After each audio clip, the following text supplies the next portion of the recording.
few years ago, a local band emerged from the darkness of suburban Riverside.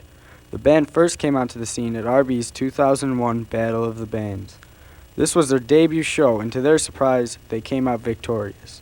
Will Anderson, Zach Johnston, Steve Mozdziesc, Al Rogalla, and Ricky Tauber make up this rough-edged metal band. All five of them came across this band in a very unique way. Well, this band's been around for about 2 years, but Will and I have been jamming since about 5 years ago. And then we got a hold of Al and started jamming with him, and we got something going. And people come and go, but three of us kind of stayed the same. And then finally saw Steve, a little taste of Steve, and then we decided that maybe we'd see if he wanted to do it, and he was down with it. So we've been jamming ever since. Well, it started off with me and Ricky jamming about 4 or 5 years ago, I don't know. The band really kicked in about 2 years ago. That's when we got everyone pretty much solidly down except for Zach, our lead guitarist. After that, it started careening, so I'd have to say about 2 years. I used to post songs on the internet we battle people on the internet, just me, and I record things onto my computer. And I brought a song into school to show some of my friends, and Will heard it. So he asked me if I wanted to try out for the band, and I was like, sure, why not? It'd be cool to join a band, because I wasn't really in a band. I just had a bunch of jam sessions with people. So I thought, why not? I'd go for it, and it turned out to be pretty good for me. Well, I've been in the band for about 2 years, but it really started out when me, Ricky, and this other kid, Travis, were playing in his garage. And, it just went on from there. We jammed for a little, then Will and Ricky jammed for a while, and they needed a bass player after a few people didn't work out, so I just came back in and started playing bass for them.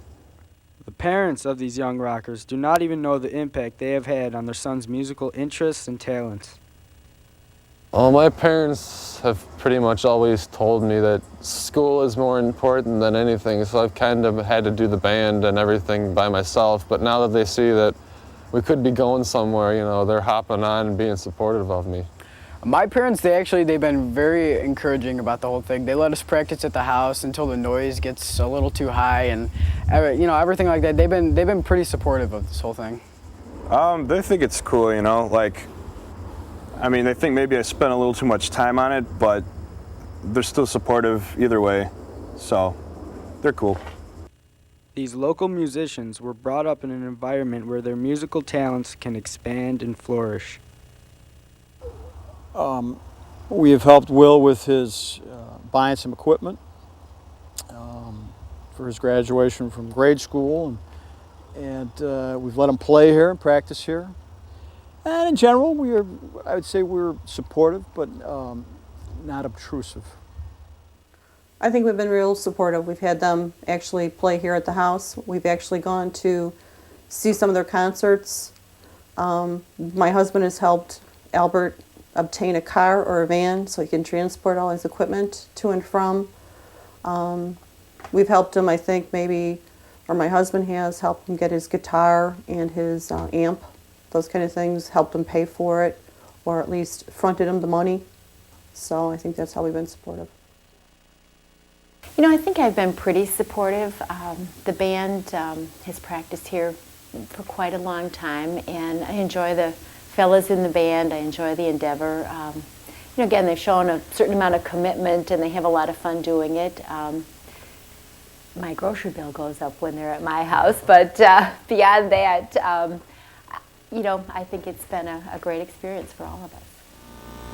Well, anything he wants to do, we're supportive of. Just the other night, he got that power amp, and I gave him, helped him get the direction for the place, and I talked to the guy, tried to get the price negotiated down a little bit.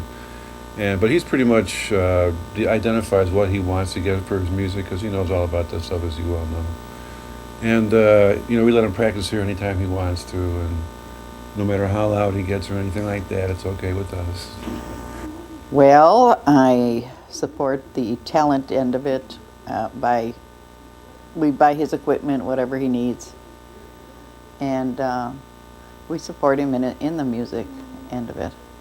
The reward this local band receives for making their music has nothing to do with wealth or fame, but the thrill of playing a gig. These small gatherings are the reason this band has such determination. Their love for simply playing far surpasses their drive to succeed financially in the music industry. To me, getting ready for a concert means that I just have to have all my energy and everything based on music. I just have to think music, and it sounds kind of cheesy, but be music. I walk around, talk to myself, I just pump myself up. Will will come around and hit me once in a while, but other than that, it's fine, because when we get on stage, we're already pumped and we're feeling the music, so we just play and do what we can do best. I get ready for a concert, I don't know, just by listening to the other music. If we go on first, we'll try to listen to some bands that we like in my car or on someone else's stereo. Or if we go on later than the first band, second or third, or even headlining, I just like listening to the music that's already been playing, get pumped up, get psyched, ready to rock the house. I just get really, really excited. I mean, I can't wait to play these things. They're like the best things ever. So I get really excited. I play my guitar like 5 hours a day before, and just the show, I'll just be really excited and I'll just play, and I won't even think about what I'm playing. I mean, I'll be playing a solo and I'll have enough room in my brain to think about plenty of other things. I mean, it just becomes second nature because I play so much. But yeah, I just get really, really excited. Among Drawing an End's original songs, one track they are most known for is All Your Fears. Throughout the course of the show, you will be viewing an exclusive music video made for this documentary.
My influences, well, I got a lot, but in terms of guitarists, I've got Kirk Hammett, Zakk Wylde, Dimebag Darrell, Jimi Hendrix, Jimmy Page, Steve Vai, Joe Satriani, John Petrucci, Eddie Van Halen, all these guys. I study that. I try and figure out exactly why they play what they play.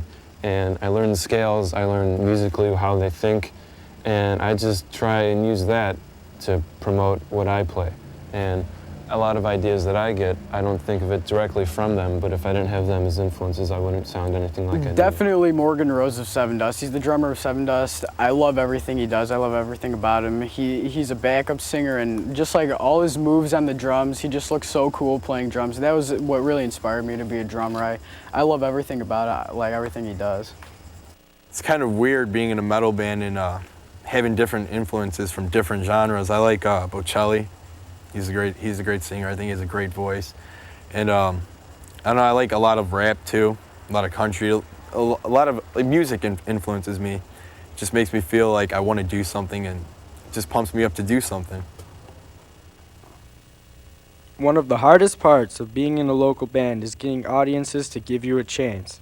You have to have a good stage presence, raw talent, and enough perseverance to push through any obstacle thrown at you.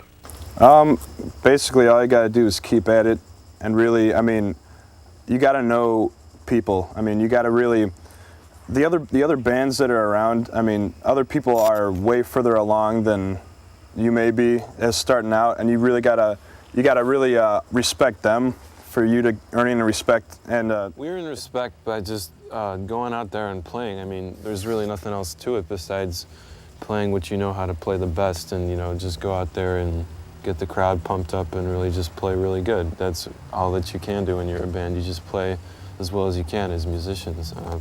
We try and stay friends with all the other bands, try and feed off of their experience, and we just play the best we can. Well, I think mainly it's all about giving respect. You know, if you get, even if it's not your type of music or you didn't really like them, you always have to show respect to someone, or else they're not going to give you any respect. And that's how you make it somewhere, is, you know, just by always being a good sport about everything. Although the parents show support and give a positive outlook on the band, there are some aspects with being in a band that the parents are concerned with. Mrs. Anderson believes there are some issues regarding the lifestyle of a band member. Well, my basement is certainly more of a mess when they practice here.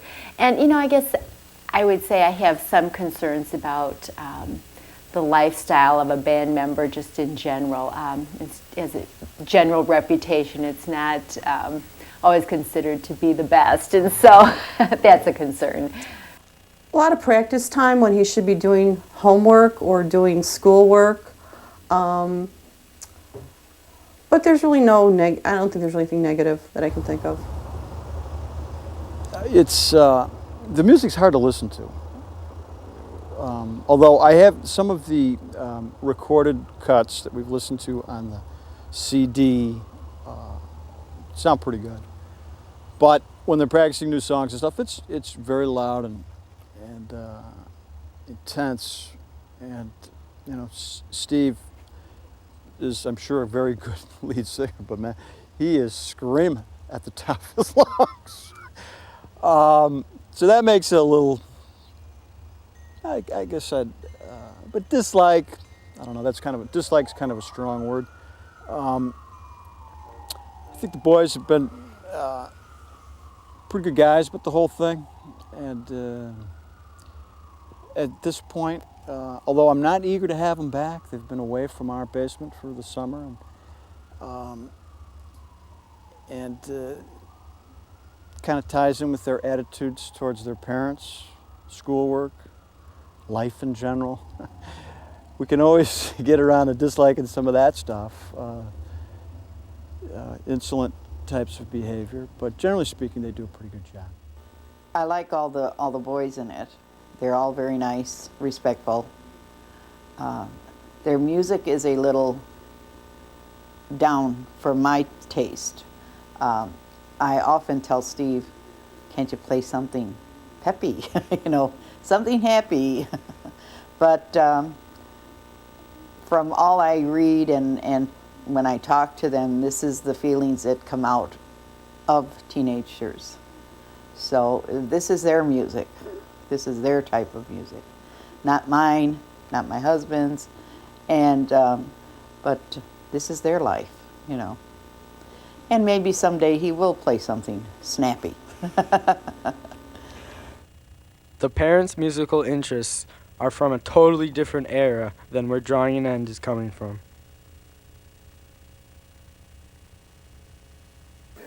Pretty standard rock and roll, you know, Beatles. Have to confess that I like the Kinks a lot, and because the singer-songwriter writes songs that are kind of intelligent and fun. But I like Tom Petty and, you know, Traveling Wilburys. Nothing really too recent. I don't even know who Bling Bling or Blink Blink is, or 50 Cent, or I'm pretty lame when it comes to that. Also like classical symphonic music and music of the Baroque, like Handel and Vivaldi. That's kind of fun stuff, but I don't like country and don't go out of my way to hear jazz or the blues. REM, Natalie Merchant, all the stuff my children hate. It's not Drawing an End, but I can appreciate what they're doing. You know, I like a lot of different music, and actually I do like some of their stuff. Some of it's very good, and a big part of it is, all of it, to my knowledge, has been written by the guys themselves. And although it took us a long time to get the CD from Will of Drawing an End, for some reason he just wouldn't bring it around. And although I understood they were throwing him out into the crowd at a couple of his gigs, but other than that, you know, a lot of different kinds of music. Yeah. Considering my age, I'm going to go back to Frank Sinatra, Tony Bennett. We listen to country, the oldies, some rock and roll, you know. And there is even some of your heavy metal that we can stand, you know. Not a lot, though. I'd like to reach as many people as possible. I think we've got something really solid here that could really go a long way. I'm not saying anything about making it big, knock on wood, you know, because most of it's luck, but that would be nice. If I could make, if my career could be doing what I love to do, then that's what I want to do with this. Well, I'd say I want the band to go any which way that it takes us. If we get big and we can play shows and I can support myself just by doing music, that'd be great. But, you know, if we can just stay around the local scene and play shows and create, and we never get big, that's fine too. I'm not going to complain either way. Where do I want it to end up? I want to be a rock star. I want to go out and I want to play, you know, for money. I want to play shows every night because it's what I love. Hopefully that'll happen. If not, I don't know what's going to happen. I'd have to say that anywhere this band goes would be great because I like to think of myself as a musician, and if I can play music, that'd be great. I want to play music as long as I can, and I love playing with these guys, so it'd be great to play as long as I can. If we go far, great. If not, no big deal. We're going to play music, and it's going to happen for a while. Parents think that it would be fantastic if the band got a record contract, but Drawing an End needs something to fall back on. My life? Well, Will always said he was going to buy me a new convertible if we got I don't know if it would affect my life at all. Other than, you know, we'd still worry about Will.